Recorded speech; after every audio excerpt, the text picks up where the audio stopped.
Welcome to Samba Samba. Enjoy the video. You'll start by confirming prerequisites. Everyone needs a Google account and access to Calendar. Once confirmed, open Calendar. Google.com or the app and tap Create New Calendar. Name it clearly for your group and choose the correct time zone so events align. This prevents confusion across locations.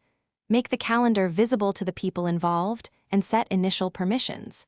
These steps get you into the workflow quickly, ensuring everyone sees the same baseline before you add events and details.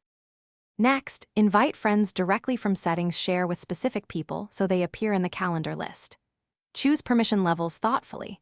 See only if you want read-only visibility, make changes to allow edits, or manage sharing to delegate administration. Once shared, create events and add guests by email, include location or Google Meet links, and add descriptions or attachments so everyone has context. Make sure to use notifications and reminders. They keep the group on schedule without needing constant follow-up. Finally, confirm everyone sees the shared calendar by checking sync settings on each device and ensuring notifications are enabled. This avoids missed updates. Use color coding and RSVP tracking to quickly spot responses and add event notes for decisions or supplies.